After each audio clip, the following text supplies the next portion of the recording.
Quando Dona Lúcia abriu a porta naquela manhã fria de domingo, ela não imaginava que estava prestes a enfrentar a maior ingratidão da sua vida. Aos 68 anos, com as mãos marcadas por décadas de trabalho e o coração moldado pelo sacrifício, ela acreditava que a recompensa de uma mãe era ver os filhos caminhando bem. Mas a verdade que a aguardava naquele dia iria rasgar suas certezas e colocar em dúvida tudo o que construiu. Não havia aviso, não havia preparo, apenas a sensação de que, depois de anos entregando tudo, ela finalmente ia descobrir quem realmente estava ao lado dela. Aquele telefonema, seco e desconfortável, já havia deixado um pressentimento estranho no ar, mas Lúcia, com aquela fé quase teimosa que só as mães têm, insistiu que era bobagem. Repetia para si mesma que os filhos jamais fariam algo que a ferisse. Afinal, ela abriu mão de sonhos, noites de sono, juventude e até saúde para criá-los. Acreditava que amor, quando é verdadeiro, volta. Mas naquele domingo, descobriria que nem sempre é assim. Os dois mais velhos chegaram primeiro, com rostos travados evitando o olhar dela. Sentaram-se como quem carrega um peso, mas sem a menor disposição de explicar. Lúcia sentiu o coração se apertar, aquela intuição que só quem já sofreu injustiça conhece. A sensação de que alguém estava ali não para conversar, mas para ferir. As palavras vieram rápidas, duras, inesperadas, como um golpe que a gente não vê chegando. Acusaram a própria mãe de algo que ela jamais imaginou ouvir dos próprios filhos, um julgamento frio, seco, sem espaço para defesa. E enquanto falavam, ela sentia seu chão desaparecer, não pelo conteúdo, mas pela certeza dolorosa de que não havia mais confiança entre eles. Mas antes que Lúcia desmoronasse, uma voz surgiu na porta, firme, segura, uma voz que pela primeira vez naquele dia fez com que ela respirasse novamente. Era o único que ainda acreditava nela, o único que não a trairia. Lúcia cresceu em um bairro simples, onde a vida exigia mais força do que palavras. Desde cedo aprendeu a trabalhar duro, fosse na lavoura do pai ou, mais tarde, como costureira para sustentar a casa. Não teve estudo, mas teve caráter, daqueles firmes que a gente reconhece no olhar. Casou-se jovem acreditando que o amor seria abrigo, mas a vida, caprichosa como sempre, levou o marido cedo demais, deixando-a sozinha com 3 crianças pequenas nos braços. Foram anos de luta silenciosa. Acordava antes do sol para preparar o café dos filhos, levava os pequenos para a escola, costurava até tarde, saía para limpar casas quando precisava complementar a renda. E mesmo exausta, mantinha uma doçura inexplicável. Os vizinhos diziam que ela tinha uma força serena, aquela que não aparece em gritos, mas em persistência. Seus filhos cresceram vendo uma mulher que nunca se queixava, e talvez por isso nunca perceberam o tamanho do que ela fazia. O mais velho, Renato, sempre teve ambição. Queria crescer rápido, mostrar serviço, ganhar dinheiro. Tornou-se bancário. A do meio, Helena, herdou o temperamento difícil do pai. Vivia entre fases de afeto e explosões. Já o caçula, Gabriel, era diferente. Calmo, observador, sensível ao sofrimento da mãe. Era ele que percebia quando ela escondia uma dor no joelho, quando a conta de luz estava alta, quando o cansaço ameaçava transbordar. Com o tempo, cada um seguiu seu caminho. Mas, apesar da distância natural da vida adulta, Lúcia sempre manteve a porta aberta e a mesa posta. Estava ali nos aniversários, nas necessidades, nos conselhos, nos momentos em que o mundo desabava sobre os filhos. Ela achava que isso era normal, que era apenas o papel de uma mãe. Mas, sem perceber, Lúcia criou 3 adultos muito diferentes. E estava prestes a descobrir que, entre eles, apenas um conhecia o verdadeiro valor da gratidão. A manhã daquele domingo parecia comum, daquelas em que o silêncio da casa de Dona Lúcia quase parecia um abraço. O cheiro de café recém-passado preenchia a cozinha, misturado ao som distante de um rádio antigo que ela insistia em manter, porque dizia que algumas lembranças merecem continuar tocando. Era uma rotina simples, mas era dela. Depois de tantos anos cuidando de tudo e de todos, havia aprendido a apreciar esses pequenos rituais, como se fossem um colinho que ela mesma se dava. Mas, naquele dia, enquanto mexia o café, uma inquietação antiga voltou a visitar seu peito. Não era dor física, era aquele tipo de aperto que as mães sentem quando algo não está no lugar, mesmo que ninguém diga palavra alguma. O telefonema do dia anterior não saía da cabeça. Renato ligara rápido demais, com aquela impaciência que ele tenta disfarçar, mas não consegue. Disse apenas que precisava conversar sobre umas coisas importantes e que Helena também viria. Não deu detalhes, não explicou, não perguntou como ela estava. Apenas marcou a conversa, como se fosse um assunto burocrático. Lúcia tentou não se preocupar, mas era impossível. Filhos adultos raramente aparecem juntos para conversar sem motivo, e quando aparecem, normalmente é problema. Ainda assim, ela manteve o costume de preparar bolo, arrumar a mesa, deixar a casa arrumada. Era sua maneira de amar, mesmo quando não sabia o que vinha pela frente. Enquanto esperava, ajeitou a toalha da mesa pela 4ª vez. O relógio marcava 9h30 quando ouviu o portão abrir. O coração dela bateu diferente. Renato entrou primeiro com aquela postura rígida, típica de quem sempre quer demonstrar controle. Helena veio logo atrás, de braços cruzados, expressão pesada e um olhar que evitava o da mãe. Não houve abraço, não houve sorriso, não houve aquele bom dia, mãe, que costuma aquecer o peito de qualquer mulher que dedicou a vida inteira à família. Lúcia percebeu o clima imediatamente. Era como se algo invisível estivesse sentado entre eles, separando-os. E antes mesmo que dissessem qualquer coisa, ela soube. Aquilo não ia acabar bem. Sentaram-se na mesa, mas não tocaram no bolo. Helena olhava para as próprias mãos, inquieta. Renato respirava fundo, preparando um discurso como quem ensaiou tudo antes de chegar. Lúcia, tentando manter a calma, ofereceu café. Nenhum dos dois aceitou. E essa simples recusa, tão pequena, soou como um sinal de algo muito maior. Quem conhece sabe. Quando os filhos deixam de aceitar, até o café da mãe algo se quebrou. Foi então que Renato começou a falar. Não perguntou como ela estava, não trouxe assunto leve, não mediu as palavras. Foi direto, frio, como se estivesse tratando de um estranho. Disse que tinham recebido algumas informações preocupantes sobre ela, sobre sua casa, sobre sua saúde, sobre a maneira como estaria administrando certas coisas. Falou de boatos, de comentários, de preocupações que supostamente ouviram por aí. Helena concordava com a cabeça, mas sem coragem de encarar a mãe. Lúcia, confusa, tentava entender de onde tudo aquilo estava vindo. Nunca deu motivo para desconfiança. Nunca mentiu, nunca enganou, nunca escondeu nada dos filhos. Pelo contrário, sempre entregou mais do que tinha. Mas Renato foi além. Disse que eles estavam preocupados com a forma como ela estava lidando com a própria vida, insinuando que talvez ela estivesse ficando confusa, esquecida, incapaz de cuidar da casa. Uma acusação amarga, cruel, e que caía sobre ela como uma lâmina. Não havia afeto nem cuidado real naquelas palavras. Havia julgamento, havia desconfiança, havia algo planejado, algo que não tinha nada a ver com amor. Lúcia sentiu o rosto esquentar, as mãos tremerem levemente. Tentou responder, mas Renato a interrompeu várias vezes, como se já tivesse decidido que a verdade dele era a única possível. Helena, por fim, encontrou a coragem para falar, mas apenas para concordar com o irmão. E então veio a frase que perfurou a alma de Lúcia como: poucas coisas na vida puderam.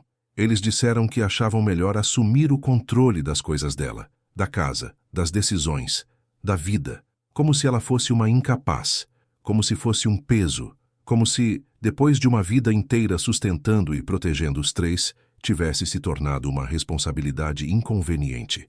Lúcia sentiu o mundo escorregar dos pés, não pela desconfiança em si, mas pelo que ela revelava. Os 2 filhos mais velhos não a enxergavam mais como mãe, mas como um problema a ser administrado. A dor veio com força. Não era só tristeza, era humilhação.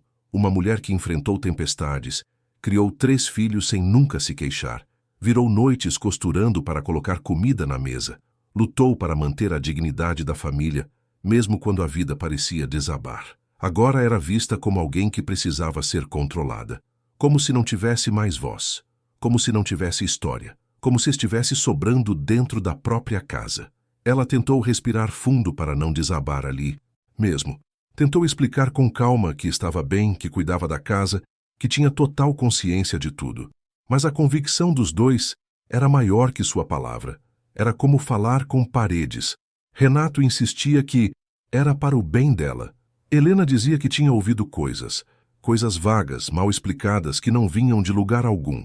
Havia algo estranho naquele discurso, quase ensaiado, como se estivessem sendo influenciados por alguém de fora. Mas quem? Por quê? Qual seria o interesse? Enquanto tentava se recompor, Lúcia percebeu algo ainda mais duro. Os dois falavam como se já tivessem decidido tudo antes de chegarem ali. Ela não estava sendo consultada, estava sendo comunicada.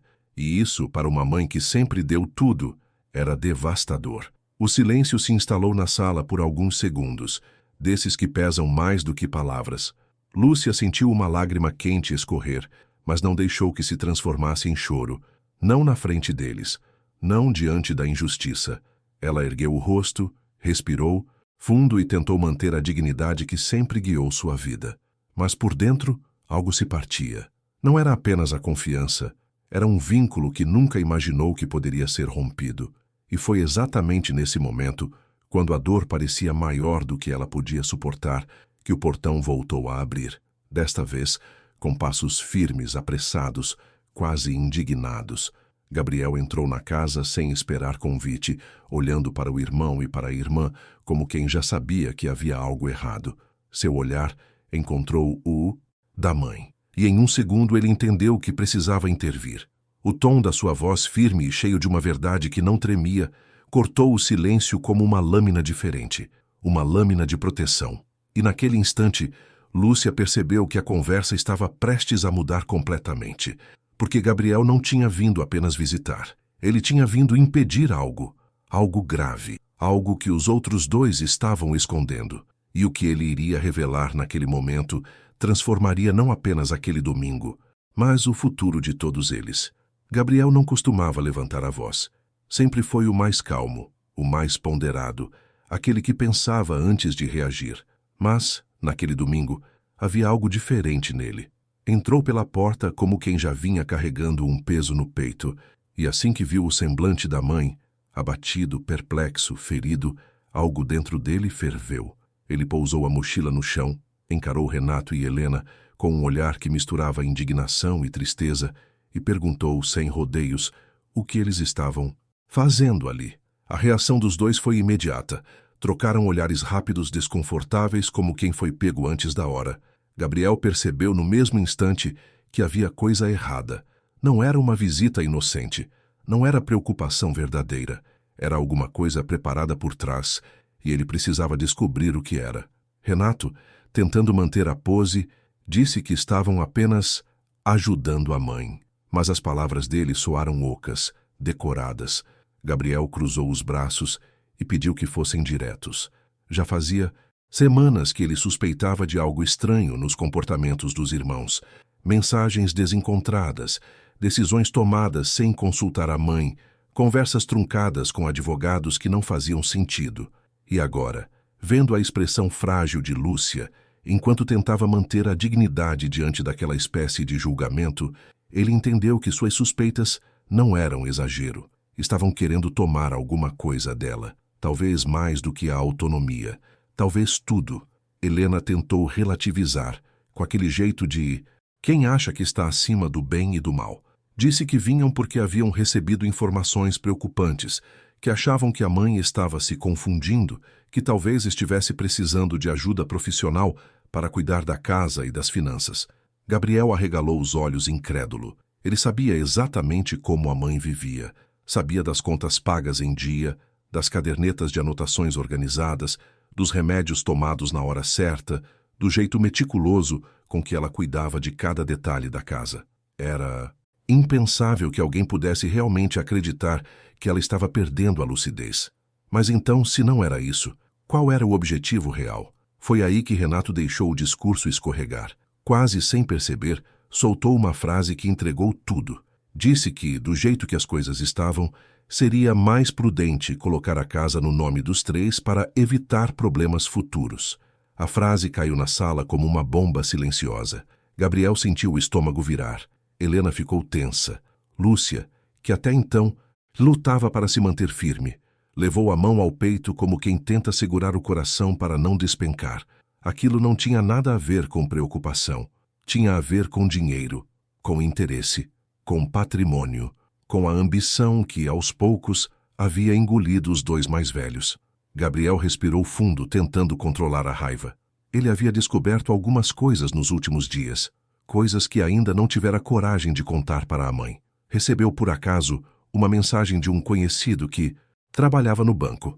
Renato andava mexendo em documentos, pedindo informações sobre transferência de bens, fazendo perguntas suspeitas sobre propriedade e tutela. Nada concreto, mas o suficiente para acender um alerta. E havia mais. Uma vizinha, amiga da mãe há décadas, comentara que vira Helena conversando com uma mulher que andava oferecendo serviços de apoio a idosos, uma espécie de conselheira jurídica que costumava rondar famílias para convencer filhos a assumir o controle de bens dos pais. Gabriel achou estranho, mas agora tudo fazia sentido. Ele olhou para a mãe, tão pequena, tão vulnerável naquele momento, e algo dentro dele se quebrou. Não era possível que os próprios irmãos estivessem dispostos a machucar a mulher que os criou.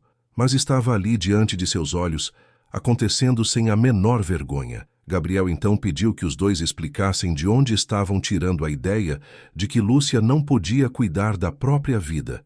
Perguntou qual era a justificativa, qual era o diagnóstico, qual era a prova de que ela não tinha lucidez. Mas eles não tinham resposta, apenas rodeios, apenas frases vazias, apenas aquela soberba de quem já decidiu o que quer. Renato, irritado com a insistência, se levantou e começou a falar sobre planejamento familiar, sobre evitar disputas futuras, sobre responsabilidade. Era como ouvir um discurso pronto de alguém que se convenceu de que estava certo, mesmo sabendo que suas intenções eram outras. Helena, por sua vez, deixou escapar que a tal profissional, a conselheira jurídica, já tinha orientado os dois sobre os passos que poderiam tomar. E aquele plural, os dois, acertou Gabriel como um golpe. Eles estavam agindo pelas costas dela, planejando, decidindo, e só estavam ali agora porque era o momento final, o dia em que forçariam a mãe a assinar papéis. Lúcia, que até então permanecia em silêncio, finalmente conseguiu falar. Sua voz saiu baixa, trêmula, mas firme o suficiente para cortar o ar. Ela disse que não. Precisava que ninguém tomasse conta da sua vida, que não estava confusa, que não era desamparada, que sabia muito bem o que fazia. Falou das contas pagas, do mercado em ordem, da casa sempre limpa, das lembranças vivas na cabeça. Disse que o que doía não era a proposta em si, mas a desconfiança, a ingratidão, o fato de que, depois de tudo, os próprios filhos achassem que tinham o direito de tratá-la como incapaz. A sala ficou silenciosa por alguns segundos, até que Helena suspirou, impaciente, dizendo que aquilo era para o bem dela e que a mãe não estava entendendo a gravidade da situação. Gabriel não se conteve. Disse que a única gravidade ali era a falta de respeito. Perguntou se eles realmente acreditavam que uma mulher que cuidou de 3 filhos sozinha, que sustentou a casa durante décadas, que jamais deixou faltar nada, agora precisava de tutela. Perguntou se era justo, se era digno, se era humano. Renato desviou o olhar. Helena apertou os lábios, como quem quer evitar admitir a verdade. Mas Gabriel não parou por aí. Disse que sabia da conselheira jurídica, sabia dos documentos, sabia das conversas escondidas. Disse que tinha provas.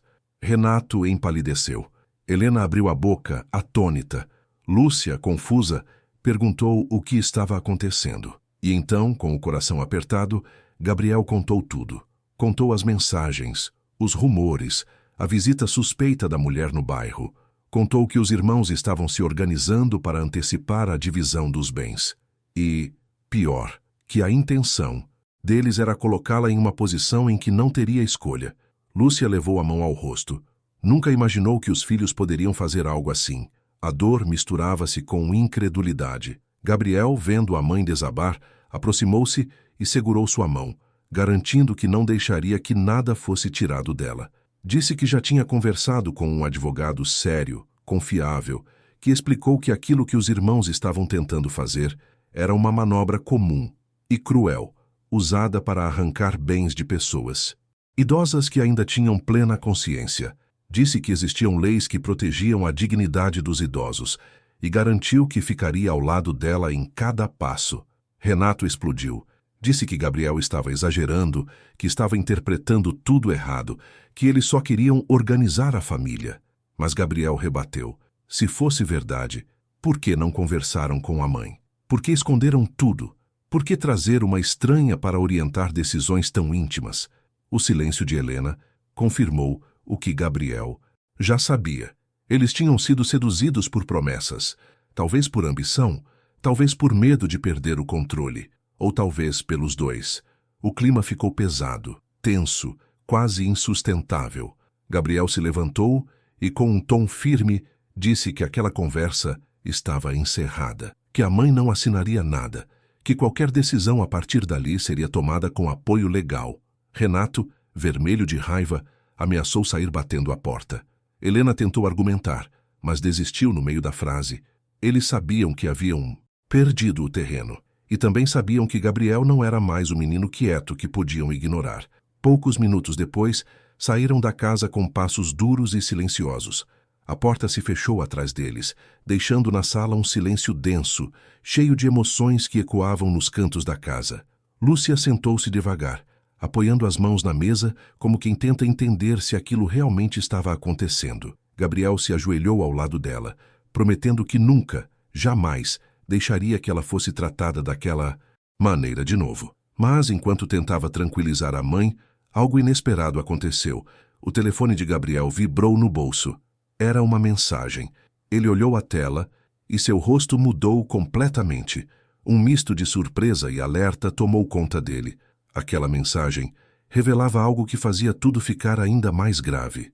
Algo que mudaria completamente o rumo daquela história e que deixaria Lúcia mais vulnerável do que nunca. A vibração do telefone ainda ecoava no silêncio da sala quando Gabriel o tirou do bolso. Lúcia, fragilizada e tentando se recompor depois de tudo que ouvira, percebeu imediatamente a mudança no semblante do filho.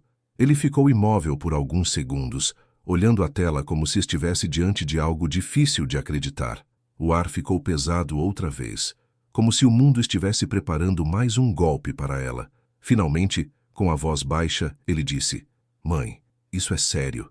E naquele instante, Lúcia sentiu que o pouco chão que havia recuperado começava a rachar de novo. Gabriel respirou fundo e mostrou a tela.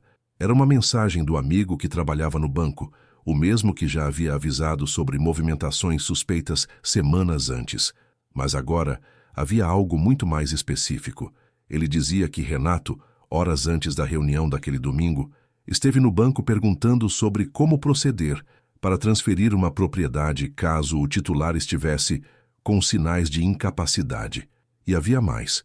Perguntara também sobre a possibilidade de bloquear o acesso da própria pessoa às suas contas até que a situação fosse regularizada juridicamente. Era uma informação que feriu Lúcia de um jeito mais profundo do que qualquer palavra dita pelos filhos. Ela colocou a mão na boca, sentindo o coração disparar. Não era mais apenas uma suspeita. Não era exagero. Não era paranoia de mãe. Agora havia provas concretas de que Renato, e provavelmente Helena também, estavam tentando tirar dela não apenas a casa, mas a autonomia sobre a própria vida. Era uma traição tão grande e tão cruel que doía como se alguém tivesse apertado sua alma com as duas mãos. A mulher que dedicou décadas à construção de um lar agora se via lutando para não ser expulsa dele. Uma mãe que entregou tudo aos filhos agora era tratada como um obstáculo. Gabriel se ajoelhou ao lado dela, segurando suas mãos para que ela não desmoronasse. Ele pediu que ela respirasse, que ficasse calma, que confiasse nele. Disse que ia resolver, que não deixaria nada acontecer. Mas Lúcia mal conseguia falar. Ficou ali, sentada, tentando entender como o amor que deu aos filhos tinha se transformado em ambição. O rosto dela denunciava uma mistura de dor, incredulidade e algo ainda mais triste, uma espécie de luto, porque no fundo ela percebia que havia perdido 2 dos 3 filhos muito antes daquele domingo. Só não tinha enxergado. Depois de alguns minutos, Gabriel sugeriu que saíssem da sala. O ambiente estava carregado demais, impregnado de uma injustiça que parecia gritar nas paredes. Ele a conduziu até o quarto, ajudou-a a sentar na cama, trouxe água. Lúcia segurava o copo com as duas mãos como quem teme que até a água lhe escape. A situação era tão surreal que ela questionava se estava acordada. Como explicar? Como aceitar? Como justificar que aqueles mesmos filhos que ela defendeu quando crianças agora eram os que queriam destruí-la? Naquele momento, pela primeira vez em anos, Lúcia sentiu medo. Não da velhice, não da solidão, não da doença, mas do que os filhos eram capazes de fazer. Quando finalmente conseguiu recuperar o fôlego, ela olhou para Gabriel e perguntou, quase sussurrando, por quê? Ele não soube responder. Não havia resposta boa, não havia justificativa aceitável, mas havia um caminho possível: enfrentar aquilo, proteger o que era dela, proteger sua dignidade. E Gabriel estava determinado a fazer isso, custasse o que custasse. Ele pediu para a mãe descansar por alguns minutos e voltou à sala para pensar com clareza. Caminhava de um lado para o outro, tentando conectar as peças. A tal conselheira jurídica mencionada por Helena não era uma coincidência.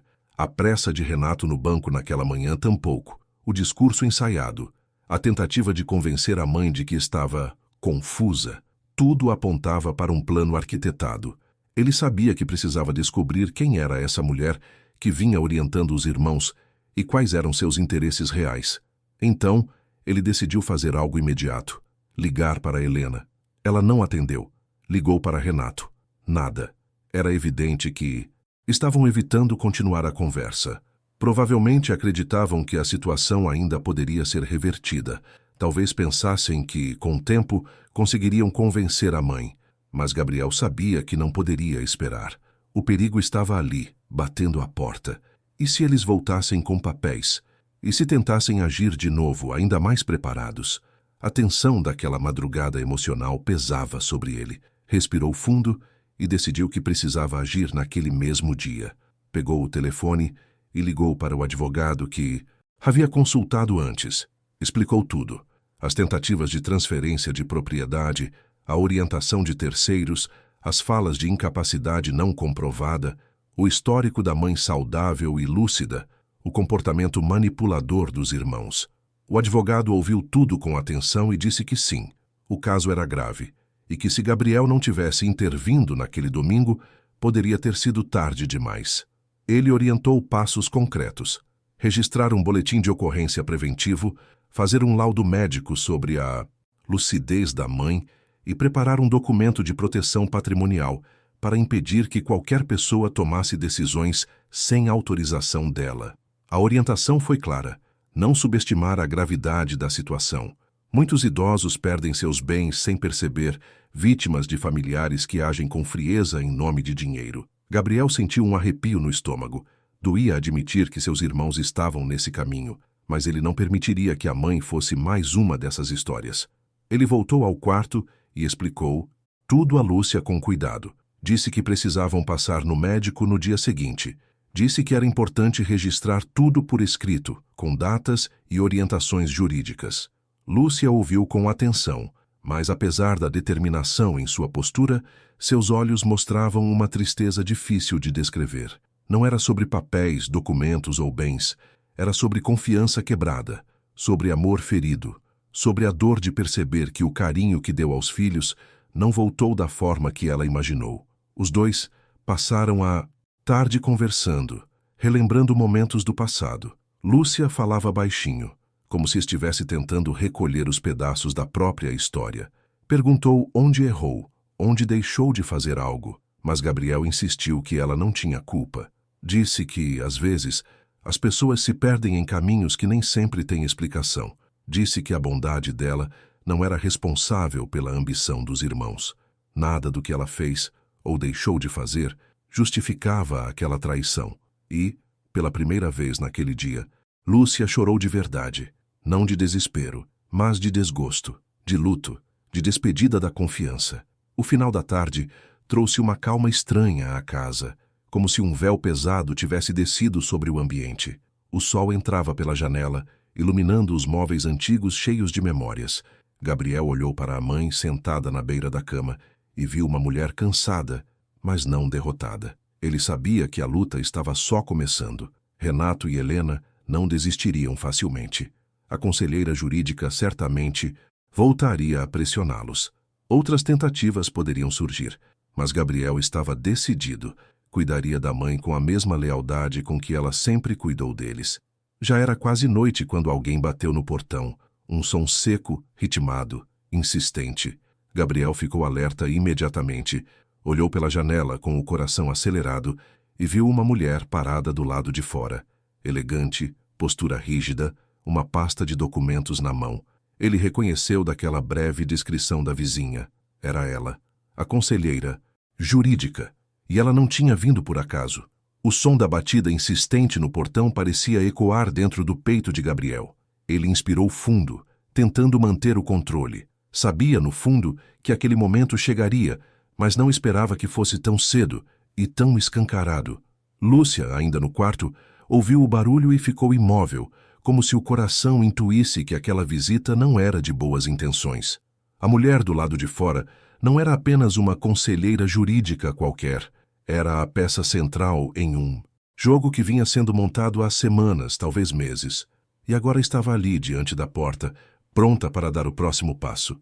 Gabriel se aproximou lentamente do portão, avaliando cada detalhe. A mulher, de postura impecável e expressão calculada, parecia completamente à vontade, como se estivesse entrando em território que já lhe pertencia. Havia uma frieza estudada em seu olhar. Quando ele abriu o portão só o suficiente para falar, ela sorriu um sorriso de quem se acha no controle. Boa noite. Sou doutora Cláudia. Vim conversar com Dona Lúcia sobre algumas questões pendentes que seus filhos mencionaram. A suavidade da voz apenas realçava o veneno escondido nas palavras. Gabriel manteve a porta parcialmente fechada, bloqueando a entrada com o corpo. Minha mãe não está disponível, respondeu com firmeza. Cláudia arqueou a sobrancelha, surpresa pelo tom direto. É um assunto importante, insistiu. Foi solicitado por Renato e Helena. Precisamos esclarecer documentos que ela precisa assinar. A insistência não era de alguém que sugere, era de alguém que exige. Mas Gabriel não se moveu. O sangue fervia, mas ele sabia que perder a calma seria tudo o que ela queria. Cláudia então mudou de postura. Tirou da pasta um envelope pardo, grosso. Esses documentos precisam ser validados o quanto antes. E seria melhor para todos se conversássemos agora. A frieza do discurso deixava claro. Ela estava acostumada a lidar com famílias fragilizadas, com idosos vulneráveis, com herdeiros impacientes. E parecia confiante de que, naquele domingo, encerraria o trabalho iniciado com Renato e Helena. Mas Gabriel deu um passo à frente. Seu tom foi firme, sem espaço para negociações. A senhora não vai entrar, e minha mãe não vai assinar nada. O sorriso dela sumiu. Pela primeira vez, os olhos estreitaram-se em irritação. O senhor está interferindo em algo que não diz respeito à sua área de conhecimento. Esses documentos foram preparados com orientação profissional. Sua mãe precisa apenas autorizar formalmente. Gabriel reprimiu o impulso de rir da ironia. É justamente por ser profissional que a senhora deveria saber que minha mãe é lúcida, capaz e tem plena autonomia. Qualquer tentativa de convencê-la do contrário será registrada, protocolada e denunciada. Já conversamos com um advogado. A palavra advogado pareceu mudar o ar. Cláudia fechou a pasta devagar. Sua expressão endureceu, revelando que aquela máscara de cordialidade havia rachado. Vejo que está sendo influenciado, disse com ares de superioridade, e, francamente, está atrapalhando o que seus irmãos tentaram fazer com tanto cuidado. Gabriel não hesitou. Eles tentaram enganar a própria mãe, e a senhora ajudou. A mulher respirou fundo, mantendo o controle. Não cabe a mim discutir conflitos familiares, apenas sigo orientações. Mas a voz dela vacilou, e Gabriel percebeu. Ela não esperava resistência. Estava acostumada a casas abertas, idosos assustados, filhos desesperados por resolver, questões patrimoniais e portas escancaradas diante do discurso de proteção.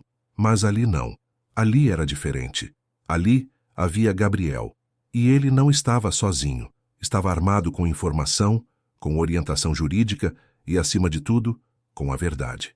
Foi então que Lúcia apareceu no corredor apoiada no batente da porta.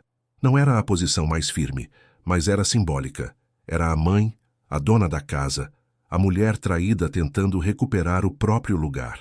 Gabriel tentou pedir que ela voltasse ao quarto, mas ela levantou a mão. Gesto pequeno, porém cheio de significado. Cláudia ajeitou a postura, já recuperando a fala suave. Dona Lúcia, boa noite.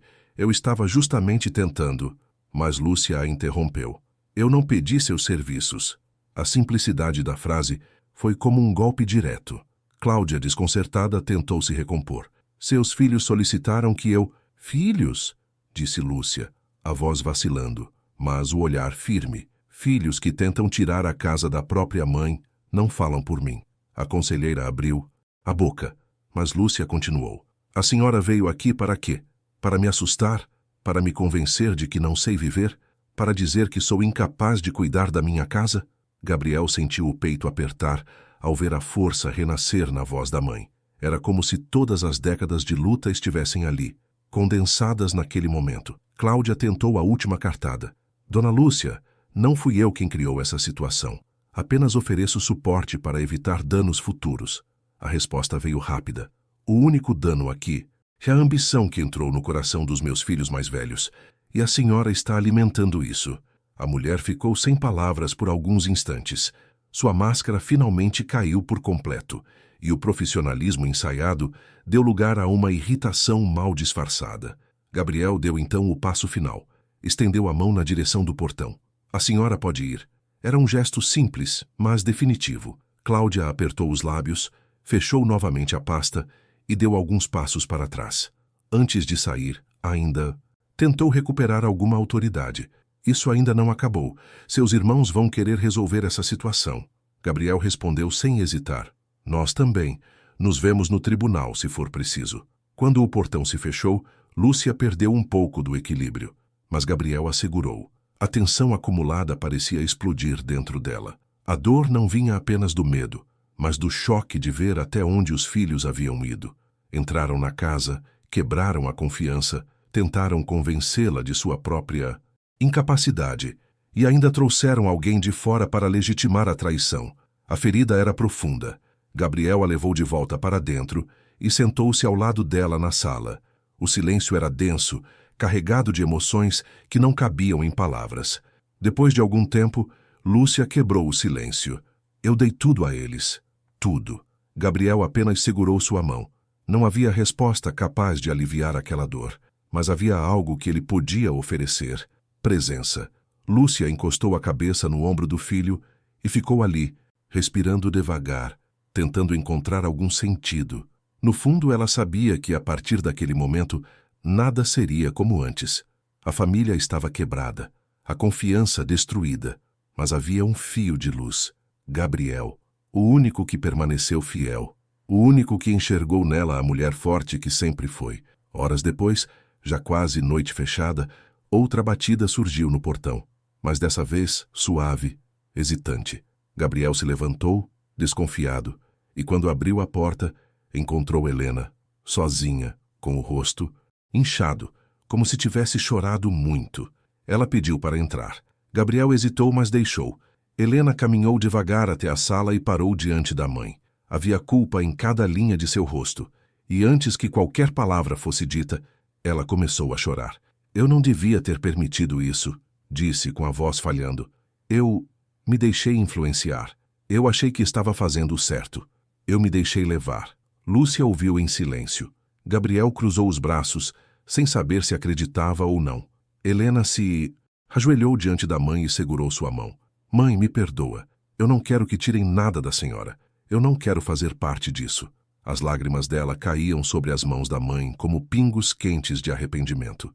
Lúcia respirou fundo. Não tinha forças para julgar, tampouco para abraçar. Apenas olhou a filha nos olhos. Havia dor, mas havia também um traço de esperança. Helena continuou falando, explicando como Renato pressionou, como a conselheira a convenceu de que era para o bem de todos.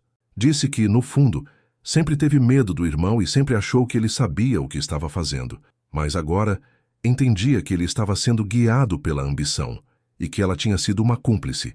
Eu vim pedir perdão, repetiu, e vim avisar vocês. Renato não vai parar, ele está decidido. O silêncio voltou a preencher a sala, mas dessa vez não era o silêncio da traição, era o silêncio do prenúncio, porque, da boca de Helena, veio a frase que mudou tudo. Ele está vindo para cá agora, e não vem, sozinho. E naquele instante, Lúcia percebeu que a batalha pela própria vida estava apenas começando. Aquela noite marcou um ponto sem retorno na vida de Dona Lúcia. O que era apenas um domingo comum se transformou em um espelho doloroso, revelando verdades que ela nunca imaginou enfrentar. De repente, a mulher que dedicou uma existência inteira aos filhos se viu no centro de uma disputa que não pediu, lutando para proteger não apenas sua casa, mas sua dignidade. Entre traições e lágrimas, ficou claro que no fim da vida, o que mais machuca não é a velhice nem as limitações do corpo. É a ingratidão de quem a gente mais espera amor. Mas também foi naquela noite que ela descobriu outra verdade. Não é a quantidade de filhos que define o valor de uma mãe, e sim o coração daqueles que permanecem. Gabriel, com sua lealdade silenciosa e firmeza inesperada, mostrou que amor verdadeiro não precisa de barulho, precisa de presença. E mesmo depois de tudo, a arrependida Helena deu um passo difícil, o de reconhecer seus erros e buscar o caminho de volta. Quanto a Renato, o destino dele ainda estava em movimento. Mas uma coisa ficou clara: quando uma mãe levanta a cabeça depois de ser ferida, ela nunca volta igual. Ela volta mais forte, mais consciente e, acima de tudo, mais dona de si.